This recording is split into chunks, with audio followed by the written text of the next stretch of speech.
આઝાદ group Talaja દ્વારા સમસ્ત મુસ્લિમ સમાજ માટે સમૂહ લગ્નનું આયોજન મદ્રાસા એ આયેશા સિદ્દીકામાં તળાજામાં કરવામાં આવ્યું હતું.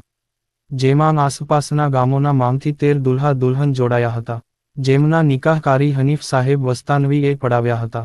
આ કાર્યક્રમમાં તમામ સમાજના અગ્રણીઓ, વેપારી મંડળ તેમજ મોટી સંખ્યામાં ગામના વડીલો ઉપસ્થિત રહ્યા હતા. સમાજના અગ્રણીઓનું સાલ ઓઢાડી અને એક ધાર્મિક પુસ્તક આપી તમામનું સ્વાગત કરવામાં આવ્યું હતું. આ કાર્યક્રમને સફળ બનાવવામાં તળાજા સિપાહી સમાજના પ્રમુખ અયુબભાઈ કરીમભાઈ દસાડિયાએ ખૂબ જ જહેમત ઉઠાવી હતી. રિપોર્ટર ઇસ્માઇલભાઈ કે પઠાણ મહુવા.